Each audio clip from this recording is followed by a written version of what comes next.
चलिए इलेक्ट्रोस्टैटिक के डेरिवेशन में आज हम पढ़ते हैं अभी आगे विद्युत द्विध्रुव से यानी कि इलेक्ट्रिक डायपोल से जुड़ा हुआ एक्सप्रेशन। कुल मिला के 9 एक्सप्रेशन होता है। विद्युत द्विध्रुव से जुड़ा हुआ 9 व्यंजक होता है। ठीक है, 9 व्यंजक में पहले समझते हैं क्या क्या होता है। विद्युत द्विध्रुव का कंसेप्ट हम जानते हैं। विद्युत द्विध्रुव यानी कि इलेक्ट्रिक डायपोल जो होता है, एक पोल पे जितना चार्ज प्लस में, दूसरे पोल पे उतना ही चार्ज माइनस, यानी कि एक ध्रुव पे जितना चार्ज प्लस में, दूसरे ध्रुव पे उतना ही चार्ज माइनस, और जो एक दूसरे से किसी निश्चित दूरी पर स्थित होता है। ठीक है, अब इसमें देखिए यहाँ ऐसे जनरली हम कहीं भी लंबाई को एल से लिखते हैं। ठीक है, लेकिन यहाँ 2l क्यों लिखते हैं? क्योंकि जब द्विध्रुव से जुड़ा हुआ यानी कि डायपोल से जुड़ा हुआ आप एक्सप्रेशन व्यंजक बनाइएगा तो व्यंजक में उसका सेंटर का जरूरत पड़ता है। तो सेंटर जब बनाएंगे हम तो अगर यल लेंगे, सेंटर का मतलब हाफ हाफ हो गया, इधर भी l/2 और इधर भी कितना l/2, तो ये थोड़ा सा कॉम्प्लेक्स बनता है, मतलब थोड़ा सा कठिन बनता है, और जो कहीं आपको दिखाई मतलब बुक वगैरह में भी नहीं दिखेगा कहीं। ठीक है, हम बना सकते हैं उससे, लेकिन जो होगा वो थोड़ा सा कठिन बनेगा और थोड़ा सा लेंदी मतलब बड़ा जैसा बनेगा। ठीक है, उसी को आधा आधा करने के लिए हम लंबाई को ही कितना मान लेते हैं 2l, यानी कि लेंथ को ही दुगना कर देते हैं खुद से। तो यल मान के 2l मान लेते हैं, तो हमारे लिए आसान हो जाता है कि इधर भी यल हो गया और इधर भी क्या हो गया यल हो गया। अब इसमें पहले 3 तरह का स्थिति होता है। एक होता है अक्षीय, जिसको बोलते हैं इंग्लिश में एक्सियल। एक होता है निरक्षीय, जिसको बोलते हैं इक्वेटोरियल। ठीक है, एक होता है किसी भी स्थिति,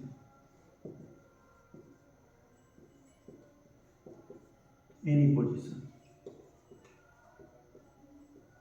ठीक है, 3 तरह का स्थिति। अब अक्षीय किसको कहते हैं, निरक्षीय किसको कहते हैं, और किसी भी स्थिति में किसको कहते हैं। तो अक्षीय का मतलब हुआ ये द्विध्रुव, ये विद्युत द्विध्रुव, इसके समांतर जब इधर कोई पॉइंट हम ले लेंगे, इधर कोई बिंदु लेके हम बना दिए, तो वो कहलाता है कौन सा स्थिति, अक्षीय स्थिति। मतलब द्विध्रुव के समांतर पैरेलल कोई पॉइंट ले लेंगे तो वो कहलाता है अक्षीय यानी कि एक्सियल। ठीक है, इस सेंटर निरक्षीय किसको कहेंगे, ई लंबवत यानी कि परपेंडिकुलर या नॉर्मल जिसको। तो ये जो स्थिति है ये है इसका निरक्षीय, और यहाँ जो स्थिति है ये स्थिति इसका कौन सा, अक्षीय। ठीक, अब बच गया किसी भी स्थिति, तो ये हो गया यहाँ अक्षीय, ये हो गया कौन सा, निरक्षीय। मतलब यहाँ है एक्सियल और यहाँ कौन सा, इक्वेटोरियल। इसके बीच में अगर कहीं हम कोई पॉइंट लेके बना दिए तो वो वैल्यू हो गया किसका, एनी पोजीशन का, किसी भी स्थिति का। मतलब ना तो एक्सियल में और ना ही इक्वेटोरियल में, ना तो अक्षीय में और ना ही निरक्षीय में, तो उसको बोलते हैं किसी भी स्थिति का। ठीक है, हर स्थिति में हमें एक बार विद्युत विभव बनाना और एक बार विद्युत क्षेत्र बनाना, मतलब एक बार इलेक्ट्रिक पोटेंशियल बनाना और एक बार इलेक्ट्रिक फील्ड बनाना। ठीक है, इलेक्ट्रिक पोटेंशियल, इलेक्ट्रिक फील्ड। इस कारण से हर स्थिति का 2 एक्सियल का यानी कि अक्षीय का 2, निरक्षीय का 2 और किसी भी स्थिति का 2, यानी कि कुल मिला के ये हो गया तीनों स्थिति से मिला के कितना एक्सप्रेशन, व्यंजक 6। ठीक है, हर स्थिति में एक बार पोटेंशियल, एक बार फील्ड, मतलब एक बार विभव और एक बार विद्युत क्षेत्र। उसके बाद एक बनता है डायपोल के लिए टॉर्क का, यानी कि बल आघूर्ण। टॉर्क का फॉर्मूला होता है Pe sin थीटा, बल आघूर्ण। ठीक है, एक होता है कार्य का यानी कि वर्क डन डायपोल के लिए, वो फॉर्मूला होता है Pe1 cos थीटा, और एक होता है स्थिति ऊर्जा यानी कि electric potential energy -Pe cos theta. तो 6 वो और 3 ये, यानी कि कुल मिला के उतना एक्सप्रेशन हो जाएगा 9 एक्सप्रेशन। कुल मिला के डायपोल से यानी विद्युत द्विध्रुव से जुड़ा हुआ 9 व्यंजक होता है। ठीक है, उसी में अब हम एक एक करके पढ़ते हैं। तो पहले हम अक्षीय स्थिति का विद्युत विभव निकालते हैं, यानी कि electric potential due to dipole in axial position. किसी विद्युत द्विध्रुव के कारण अक्षीय स्थिति में विद्युत विभव। ठीक है, चलिए ये हो गया -q + q, 2l लेंथ, ये सेंटर यल यल। ठीक है, अब इस पे हम कहीं कोई पॉइंट, अभी तुरंत आपको बताएं यहाँ इसके समांतर पैरेलल लिए तो अक्षीय मतलब एक्सियल, और यहाँ अगर परपेंडिकुलर ले लिए तो वो निरक्षीय है, मतलब कौन सा, इक्वेटोरियल। ठीक है, चलिए तो क्या है फिगर में, मान लीजिए ये ए बी कोई डायपोल है, ठीक है, एक पोल पे -q, दूसरे पोल पे +q, टोटल जो लेंथ इसका है कितना 12, मतलब कुल लंबाई इसका 12, सेंटर से इधर भी l और इधर भी कितना l। अगर फिगर से आप देख के लिखना चाहेंगे तो क्या लिखिएगा, ए बी कोई विद्युत द्विध्रुव है, A B is an electric dipole which contains -q and +q charge on their both pole, यानी कि जिसके एक पोल पे चार्ज जो है आवेश -q है, दूसरे पोल पे आवेश कितना +q, and their total length is 12, मतलब उसका कुल लेंथ है, कुल लंबाई 12 के बराबर, ठीक। अब इसके सेंटर से मतलब O से अक्षीय स्थिति में कोई पॉइंट लिए हैं P, जिसके लिए मान लेते हैं O से कितना डिस्टेंस, r डिस्टेंस, ठीक। O से P के बीच का डिस्टेंस r है एक्सियल पोजीशन में, ठीक। अब यहां से समझिए, क्योंकि हमें v निकालना है, अब v का फॉर्मूला हम डिस्टेंस के फॉर्म में पीछे पढ़ चुके हैं, 1/4 pi epsilon naught q by r, r तब यहाँ डिस्टेंस ना चाहिए हमको +q से और किससे -q से, +q से और -q से हमको डिस्टेंस का वैल्यू चाहिए, तब निकालते हैं। अब +q ये है, यहाँ से यहाँ तक का डिस्टेंस चाहिए, आप समझ के देखिए कितना होगा, b से p तक का डिस्टेंस कितना होगा, तो आप ध्यान से फिगर अगर देख रहे हैं तो देखिए कि o से p तक का डिस्टेंस कितना r है, और आपको चाहिए केवल b से p तक का, तो आपको इतना क्या करना पड़ेगा, घटाना पड़ेगा। देखिए यहाँ से यहाँ तक का कितना r, हमको यहाँ से ही तक चाहिए, तो इसको हटाएंगे तब ना, यानी इसको क्या करना पड़ेगा माइनस, तब +q से इसका डिस्टेंस हो जाएगा r - l, टोटल r उसमें l माइनस। अब आइए -q से कितना होगा, यहाँ तक का r है, ठीक है, यहाँ तक आने के लिए हमको इतना क्या करना पड़ेगा, जोड़ना, +q तक चाहिए था तो इतना हमको हटाना पड़ा, अब -q से चाहिए तो यहाँ तक का तो r हमको पता है, और यहाँ वाला ये वैल्यू क्या करना पड़ेगा, जोड़ना पड़ेगा, तो उसके लिए r - l हो रहा था, जबकि -q वाले के लिए आंसर कितना हो गया r + l, ठीक, ये हो गया। अब डिस्टेंस हमको जब पता हो गया तो एक पोल का +q वाले के कारण अगर हम मान लेते हैं कि electric potential at point P due to +q charge is v1, यानी कि +q चार्ज के कारण, +q आवेश के कारण अगर निश्चित बिंदु P पर विद्युत विभव v1 है, तब v1 इज इक्वल टू, जो सूत्र होता है 1/4 pi epsilon naught q by r होता है, तब +q से p का डिस्टेंस कितना r माइनस l, तो यहाँ क्या आंसर बन जाएगा r माइनस l, ये हो गया पहला समीकरण, ठीक। इसी तरह सिमिलरली करके निकालेंगे, इसी प्रकार किससे -q से, तो -q के कारण अगर पॉइंट P पे विद्युत विभव v2 है, यानी कि electric potential at point P due to -q charge is v2, then v2 is equal to क्या हो जाएगा 1/4 pi epsilon naught -q by, इसके लिए यहाँ से यहाँ तक का डिस्टेंस देखिए कितना r +, ये हो गया समीकरण 2, ठीक। अब हमारे पास v1 और v2 दोनों पता है, एक +q चार्ज का पोटेंशियल मतलब विद्युत विभव और एक -q चार्ज का, ठीक।